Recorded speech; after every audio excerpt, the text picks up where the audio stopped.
எல்லாரும் எப்ப இருக்கீங்க? நான் இன்னைக்கு சொல்ல போற இந்த கதையோட எங்களோட வாழ்க்கையிலையும் சில விஷயங்களை நம்ம கனெக்ட் பண்ண முடியும். எப்பவுமே புராணங்கள்ல இருந்து வரக்கூடிய செய்திகளை தற்கால வாழ்க்கையோட நம்ம சில இடத்துல பொருத்தி பார்த்தோமா இருந்தா நல்ல ஒரு அர்த்தம் எங்களோட வாழ்க்கைக்கும் கிடைக்கும். கேட்போமா? இதுவும் நான் இன்னொரு இடத்துல இருந்து கேட்டது தான். மகாபாரதம் என்றது மிகப்பெரிய ஒரு காவியத்துல, அந்த இதிகாசத்துல ஒரு கட்டத்துல பீஷ்மாச்சாரியார் போருக்கு வர. உங்களுக்கு எல்லாருக்கும் மகாபாரதம் பார்த்தவங்களுக்கும் படிச்சவங்களுக்கும் தெரியும். அவர் இச்சா மரணதாரி. இச்சா மரணதாரின்னா அவருக்கு எப்ப விருப்பமோ அப்ப மரணத்தை ஏற்றுக்கொள்ள முடியும். அந்த ஒரு வரம் அவருக்கு இருக்கு.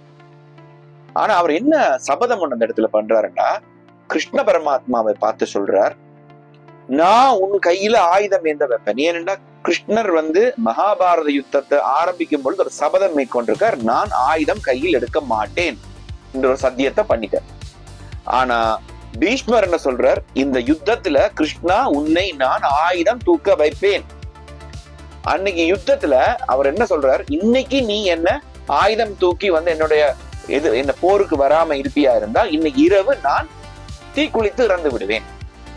இது பீஷ்மருடைய சபதம் ஆயிடுச்சு அன்றைக்கு. அப்ப அந்த யுத்தம் தொடங்கிய கொஞ்ச நேரத்துல கிருஷ்ணர் என்ன பண்றார், ஒரு கட்டத்துல தன்னுடைய சக்கர ஆயுதத்தை கையில ஏந்தி கொண்டு வேகமா போயிட்டு இருக்கார் அட்டிக்கிறதுக்கு. யாருக்கு? பீஷ்மரை நோக்கி ஓடுற. எல்லாருமே வெலத்து போயிட்டாங்க. ஏன்? ஆயுதம் ஏந்த மாட்டேன் என்று சொன்ன கிருஷ்ண பரமாத்மா சக்கர ஆயுதத்தை தூக்கிக்கிட்டு பீஷ்மரை நோக்கி ஓடுறாருன்னும் பொழுது எல்லாரும் ஓடி போய் அவர் அமுக்கி பிடிக்கிறாங்க, இன்க்ளூடிங் அர்ஜுனன். எல்லாரும் அமுக்கி பிடிச்சு அவரை திருப்பி கொண்டு நிறுத்தி போட்டு அன்னைக்கு யுத்தமும் முடிஞ்சது.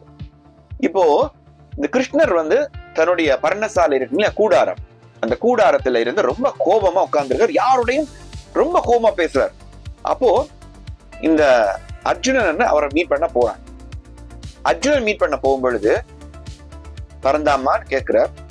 அதுக்கு என்ன, எதுக்கு இப்ப கேட்கிற, என்ன விஷயம் கொஞ்சம் அதட்டலா கிருஷ்ணன் கேட்கிறான். இதுக்கு அர்ஜுனன், எதுக்கு கோபமா இருக்கிற கேட்டுக்க, இன்னைக்கு அந்த யுத்தத்துல என்ன அவரை நீங்க தாக்க விடாம பண்ணிட்டியே, எல்லாரும் சேர்ந்து அமுக்கிட்டீங்களே என்ன, இன்னைக்கு நான் அவரை கொண்டு இருக்கணும், நான் இன்னைக்கு ஆயுதம் ஏந்திட்டு போகும்போது எல்லாரும் மடிச்சிட்டீங்க, அதால எனக்கு ரொம்ப கோபமா இருக்குன்னு அவரை சொல்றாரு. அதுக்கு கிருஷ்ணர் சொன்னாராம், அர்ஜுனன் சொன்னாராம், இந்த டிராமா எல்லாம் மத்தாக்களோட வச்சுக்கோ, எங்கிட்ட வச்சுக்காத, என்ன உன் கூடயே ரொம்ப காலமா இருக்கேன், உங்க கூடயே இருக்கிறபடியா உன்னை பத்தி எனக்கு நல்லா தெரியும், இந்த டிராமா எல்லாம் மத்தாக்கள்கிட்ட காட்டு, எங்கிட்ட காட்டாத கிருஷ்ணான்னு சொல்லிட்டான். அவருக்கு என்ன, நான் உனக்கு டிராமா பண்ணேன், இதுல என்ன டிராமா பண்ண கிருஷ்ணன் கேட்டுருக்கான். அர்ஜுனன் அழகா சொல்லிட்டான், உன் கையில இருந்த சக்கராயுதம், இந்த சக்கராயுதத்தை நீ இருந்த இடத்துல இருந்து அண்ட சராசரத்துல எங்க வேணாலும் எவனுக்கும் அடிச்சு கொல்ல முடியும். அதால அது ஏவினா அது போய் முடிச்சுட்டு வந்துடும். நீ நினைச்சா இருந்த இடத்துலயே பீஷ்மரை அழிச்சிருக்க முடியும். நீ எதுக்காக கையில தூக்கிட்டு ஓடின? நீ ஓடினா எல்லாரும் உன்னை அமுக்கி பிடிப்பாங்க என்றதுக்காகத்தான் நீ ஓடின. அதாவது நீ எந்த காரணம் கொண்டும் இந்த ஆயுதத்தால பீஷ்மரை தாக்குற கூடாது, ஆனா நீ போகும்பொழுது எல்லாரும் உன்னை பிடிக்கணும், அதுக்கு நீ ஓடணும்ன்ற மைண்ட் செட்லாம் இதை பண்ணான்னு கேட்டுட்டான். அப்பதான் கிருஷ்ணர் சொன்னாராம், கிருஷ்ணர் நார்மல் பொசிஷனுக்கு சொன்னாராம், ஆமா நான் இன்னைக்கு கொள்ற நோக்கம் வர மேல இல்ல. அப்ப ஏன் நீ இது பண்ண? ஏன்னா இன்னைக்கு பீஷ்மாச்சாரியார் ஒரு சபதம் மேற்கொண்டிருக்கார். என்னது? இன்னைக்கு நான் ஆயுதம் ஏந்தாம போவனா இருந்தா அவர் தீக்குளிப்பேன் என்ற ஒரு சபதத்தை மேற்கொண்டிருக்காரு இல்லையா? அப்ப அந்த சபதத்தை அவர் நிறைவேற்றாம இருக்கணும்னா நான் ஆயுதம் ஏந்தணும். சரி, நீ சொல்றது சரி ஒரு பக்கம். பட் நீ என்ன சபதம் மேற்கொண்டா? இந்த யுத்தத்துல ஆயுதமே ஏந்த மாட்டேன்னு நீ சபதம் மேற்கொண்டா இல்லையா? அதை நீ இன்னைக்கு அதுல இருந்து லூஸ் பண்ணிட்டியே, நீ அதுல தோத்துட்டியே, நீ ஒரு பகவான் இல்லையா, நீ அந்த வேலை செய்யலாமா நீ கேட்டுறான். யார்? அர்ஜுனன் கேட்கிறான். அதுக்கு பகவான் சொன்ன பதில் தான் கிளைமேக்ஸ். பீஷ்மாச்சாரியார் என்னுடைய பக்தன், ஆனால் நான் பகவான், இதுல எந்த மாற்றமும் இல்லை. பகவான் தோக்கலாம், பக்தன் தோக்க கூடாது. இன்னொரு அற்புதமான ஒரு சிந்தனை. பகவான் என்ன சொல்ற தெரியுமா? நான் பகவானா இருக்கிறத விட ஒரு பக்தன் ஜெயிக்கணும்ன்றதுக்காக நான் எத்தனை தடவும் தோப்பேன் என்ற இந்த கான்செப்ட நான் எங்க லைஃப்ல நான் இப்ப பொறுத்துறேன்னா, என்னோட டீச்சர்ஸ். நான் லண்டன் வாரத்துக்கு ஒரு மாசம் முன்னாடி ஒரு இடத்துல நான் போயிட்டு இருக்கேன், நான் என்னோட கார்ல தான் போயிட்டு இருக்கேன்.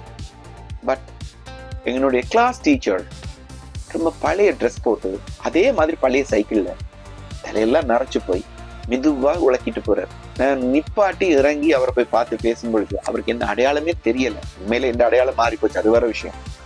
பட் நான் இன்னாரண்டுல விளங்கப்பட்டு சார் இப்படி இருக்கேன் சார், யூகே போறேன்னு சொல்லும் பொழுது ரொம்ப சந்தோஷம் தம்பி, நீங்களாம் நல்லா இருக்கணும், நல்லா வரணும், நீங்க இன்னும் நல்லா இருப்பீங்க, நல்லா குழந்தை குட்டியோட சந்தோஷமா இருக்கணும், நீங்க எப்பவுமே ஜெயிக்கணும்னு வாழ்த்துனேன். அதாவது அந்த தோணி பயணிகளை இறக்கினதுக்கு பிறகும் அதே இடத்துல ஆடிக்கிட்டே இருக்குது இல்லையா? என்னுடைய ஆசிரியர்களையும் அந்த பகவான் போலவே நான் பார்க்கிறேன். ஏன்னா நானும் ஒரு ஆசிரியருடைய மகன் தான். நாங்கள் எல்லாரும் எங்களுக்கு கல்வி தந்த எங்களுடைய ஆசான்களை இந்த இடத்துல தெய்வமாக பார்க்க தெரிந்தால் அவர்களும் எங்களுக்கு பகவானே. உண்மையில சொல்றேன், இந்த பகவான் சொன்ன வார்த்தை தான், பகவான் தோற்றாலும் பக்தன் தோக்கக்கூடாதுன்றது போல ஒவ்வொரு ஆசிரியர்களும் பொருளாதார ரீதியா நலிவடைந்தார், அவர்கள் அந்த பொசிஷன்லயே அப்படியே இருந்து அவங்க வாழ்க்கையை முடிக்கிறாங்க. அவங்க கிட்டே இருந்து கற்றுட்டு வந்த ஒவ்வொரு மாணவர்களும் பெரிய பொசிஷனுக்கு போறோம். கொஞ்சம் என்றாலும் எங்கள் வாழ்க்கை, எங்களுக்கு கல்வி தந்து அறிவு தந்தவர்களை ஒரு நிமிஷமாவது இன்னைக்காவது நாம் யோசிச்சு பார்த்து எங்க தெய்வத்தை பாட்டையாவது நம்ம கொஞ்சம் நன்றி சொல்லி அவர்களை நிம்மதியா வாழ வைக்கணும்னு கேட்போமா இருந்தா நாங்க மனுஷர் அர்த்தம். Think about it.